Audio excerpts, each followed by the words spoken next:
नमस्कार, मैं अविनाश रंजन गुप्ता आपका अपने चैनल पर हार्दिक अभिनंदन करता हूँ। आज के इस वीडियो में हम पढ़ने वाले हैं शब्द अर्थ का संबंध।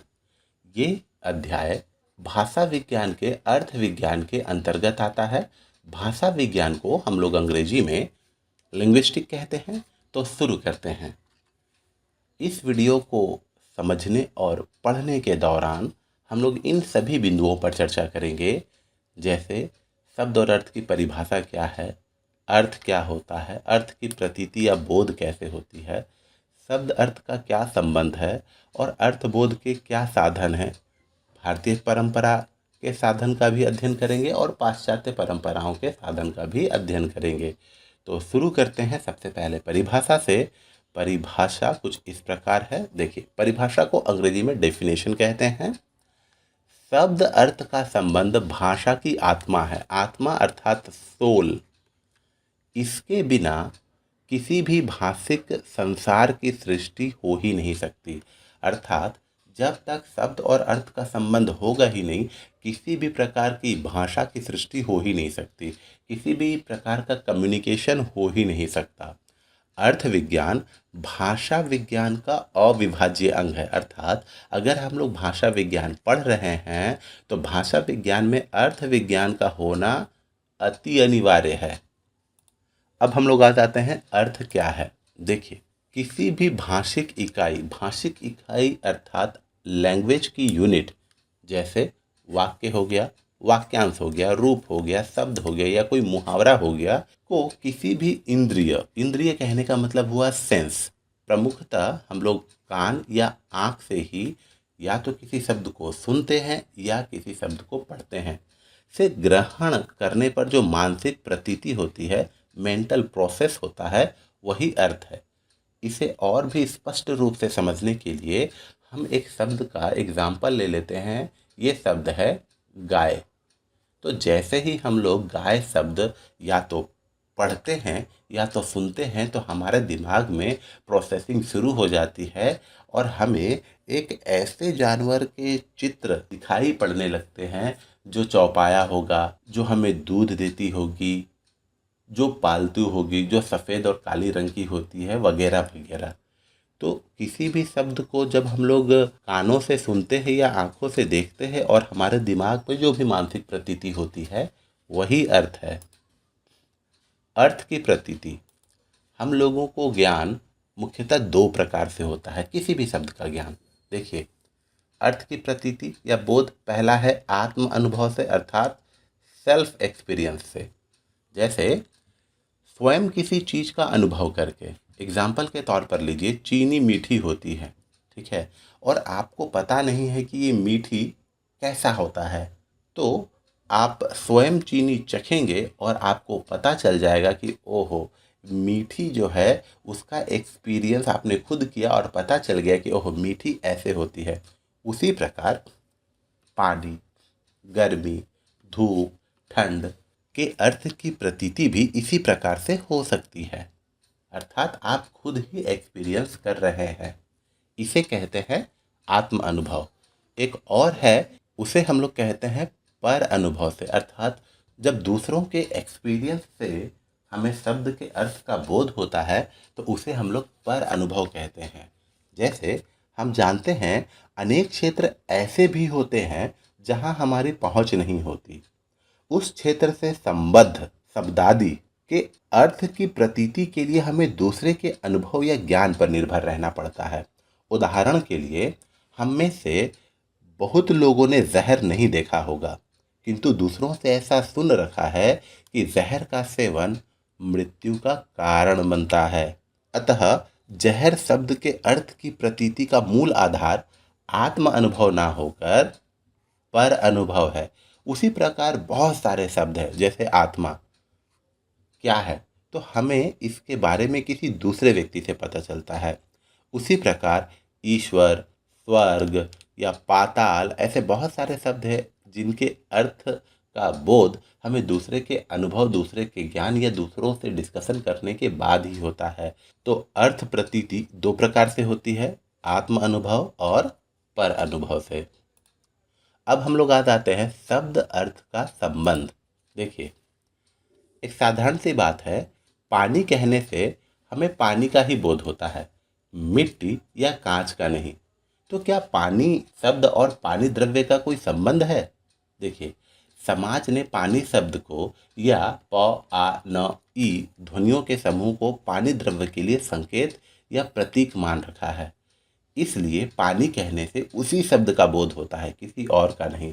अर्थात पानी जो है वो एक ऐसे द्रव्य या एक ऐसी वस्तु के लिए रूढ़ हो गया है जिससे हमें अन्य किसी शब्द का बोध नहीं होता। ठीक उसी प्रकार अगर हम लोग जब गाय शब्द सुनते हैं तो हमें शेर या भालू का बोध नहीं होगा, क्योंकि सोसाइटी ने गाय शब्द को एक ऐसे जानवर के साथ रूढ़ कर दिया है, फिक्स कर दिया है कि अब हम लोगों को गाय सुनने से उसी जानवर का बोध होगा, किसी और का नहीं। तो ये है शब्द और अर्थ का घनिष्ठ संबंध।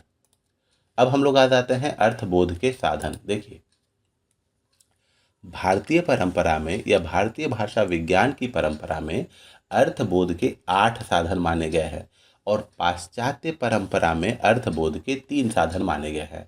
तो सबसे पहले हम लोग भारतीय परंपरा के उन 8 साधनों को एक एक करके पढ़ लेते हैं और उसके बाद हम लोग पाश्चात्य परंपरा में आएंगे। तो सबसे पहले आ जाते हैं भारतीय परंपरा के व्यवहार में। देखिए, व्यवहार, कोश, व्याकरण, प्रकरण, व्याख्या, उपमान, आप्तवाक्य और ज्ञान का सानिध्य, इन 8 प्रकार से हमें अर्थबोध की प्राप्ति होती है। कैसे? देखिए, सबसे पहले आते हैं व्यवहार पर।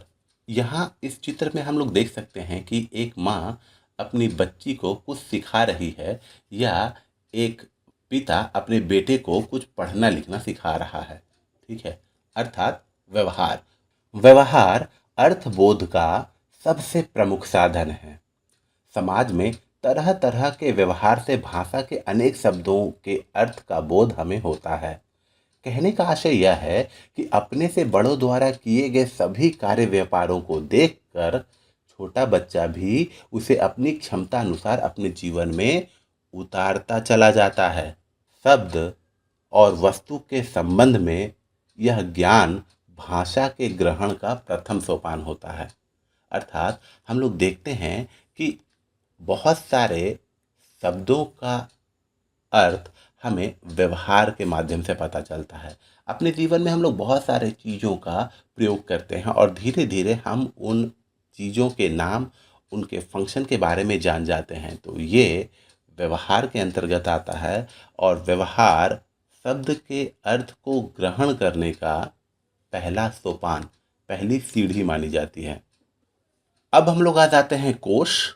कोश को अंग्रेजी में डिक्शनरी कहते हैं। यहाँ देखिए, यूनिकॉर्न हिंदी शब्दकोश, अर्थात ये एक डिक्शनरी है जहाँ पर हमें शब्दों के अर्थ का पता चलता है। किसी भी प्रकार का जटिल शब्द हो तो हम डिक्शनरी में उस शब्द के अर्थ को ढूंढ सकते हैं। अर्थ की बोधगम्यता के लिए कोश का भी आश्रय लेना पड़ता है। अज्ञात अथवा क्लिष्ट शब्दों के सरल अर्थ कुंडली मारकर कोश में बैठे रहते हैं। प्रत्येक कठिन शब्द का अर्थ जानने के लिए कोश की सहायता ली जाती है। यहाँ यह बात ध्यान से समझनी चाहिए कि व्याकरण जो होता है वो शब्द के प्रयोग पक्ष, अर्थात देखिए, व्याकरण से भी हम लोगों को शब्द के अर्थ का बोध पता चलता है, लेकिन व्याकरण से हम लोगों के शब्द के प्रयोग पक्ष का बोध होता है और कोश से हम लोगों को शब्द के अर्थ पक्ष का बोध होता है। तो इस तरीके से हम लोग देख रहे हैं कि कोश अर्थात डिक्शनरी से भी हम लोग शब्द के अर्थ का पता लगा पाते हैं। अब हम लोग आ जाते हैं व्याकरण पर, ग्रामर। यहाँ पर देखिए, सरल हिंदी व्याकरण और रचना, ये पुस्तक का इमेज यहाँ पर दिया गया है ताकि आप समझ सके कि व्याकरण किस तरीके से हमें शब्द के अर्थ को समझने में सहायता करता है। देखिए, व्याकरण से भी अर्थबोध होता है। जैसा अभी हम लोगों ने पिछले स्लाइड में डिस्कस किया, व्याकरण से हमें शब्द के प्रयोग पक्ष का बोध होता है कि हमें उसे कैसे प्रयोग करना है। व्याकरण से भी अर्थबोध होता है। व्याकरण किसी भी भाषा को अनुशासन अथवा नियंत्रण में रखने का सर्वोत्तम साधन माना गया है। किसी भी भाषा को अच्छे से सीखने के लिए उसके व्याकरण का ज्ञान अपेक्षित है। भाषा के लिंग अर्थात जेंडर, वचन अर्थात नंबर, धातु अर्थात मूल रूप, कारक अर्थात केस तथा किसी शब्द का मूल उत्स अर्थात मूल रूप व्याकरण में ही सुरक्षित रहता है। मान लीजिए कि कोई करना या जाना शब्द का अर्थ तो जानता है, लेकिन अगर उसे कहीं किया या गया शब्द मिल गया तो इस अर्थ का बोध उसे कैसे होगा? जब उसे ग्रामर या व्याकरण का ज्ञान होगा, क्योंकि करना जो है वो वर्तमान कालिक रूप है और किया जो है वो उस क्रिया का भूतकालिक रूप है, अर्थात काम कर दिया। ठीक उसी प्रकार जाना जो है वो वर्तमान कालिक रूप है और गया जो है वो भूतकालिक रूप है। अर्थात हम लोग व्याकरण से ये जान पाते हैं कि जाने की क्रिया समाप्त हुई या करने की जो क्रिया है वो भी समाप्त हुई। तो इस उद्देश्य से या इस तरीके से हम लोगों को व्याकरण के महत्व का पता चलता है और साथ ही साथ हम ये जान पाते हैं कि अगर हम लोग व्याकरण का अध्ययन भी अच्छे से करते हैं तो शब्द के प्रयोग पक्ष में हमें कोई भी त्रुटि नहीं होगी। अब हम लोग आ जाते हैं चौथे अर्थ बोध के साधन पर, जो है प्रकरण। देखिए, कभी कभी कुछ शब्द प्याज के छिलके की तरह होते हैं, अनेकार्थी। ऐसी स्थिति में अध्येता यह निर्णय नहीं ले पाता कि अनेकार्थी शब्दों में अमुक शब्द किस स्थल पर और कौन सा अर्थ ग्रहण किया जाए। दुविधा की इस स्थिति में वाक्य शेष अथवा वाक्य प्रकरण का सहारा लेना पड़ता है। प्रकरण को वाक्य शेष भी कहते हैं।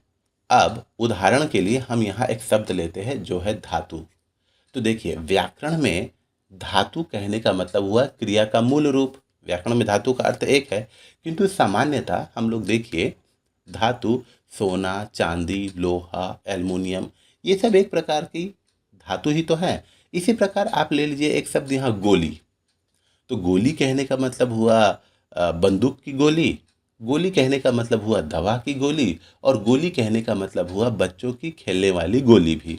उसी प्रकार अगर हम लोग रस ले लेते हैं या नमक ले लेते हैं, तो देखिए अगर नमक ले लेते हैं तो मैंने कहा कि मैं खाने में कब नमक लेता हूँ, तो यहाँ नमक कहने का मतलब हुआ एक प्रकार की खाद्य वस्तु। लेकिन अगर मैं कहूँगा कि मैंने इस घर का नमक खाया है, अर्थात मैंने उस घर में काम किया है।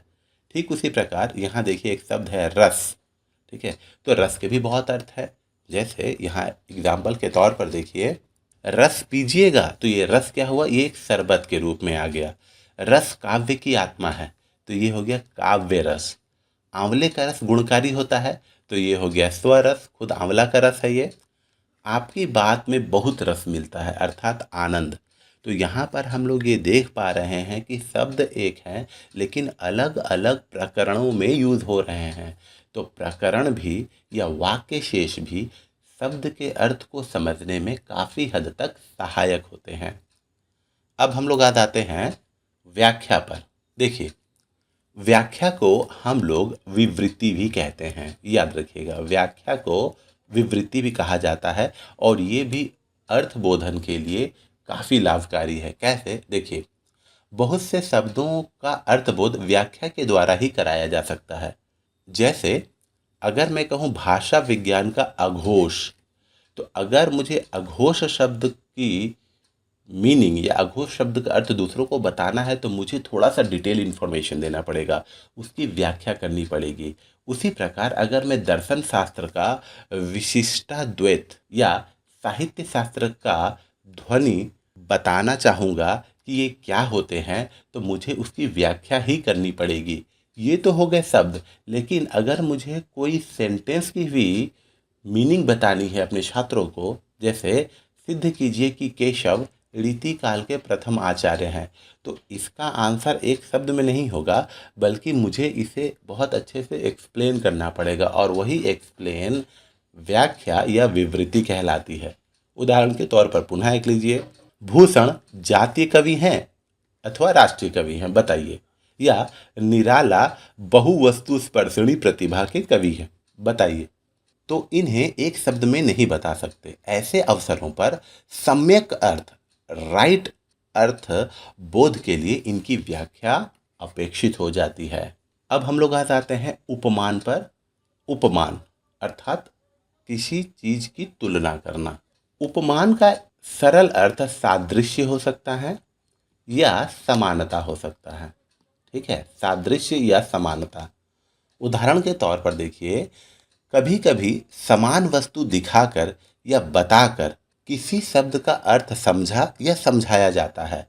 जैसे अगर किसी ने गाय देखी हो और सुन रखा हो कि नील गाय गाय के समान ही होती है, और अगर उसने जंगल में घूमते हुए एक ऐसे पशु को देखा जो गाय से समता रखती है, तो वह सादृश्य मूलक ज्ञान के आधार पर समझ सकेगा कि जिस पशु विशेष को वह अभी देख रहा है वह नील गाय ही होगी।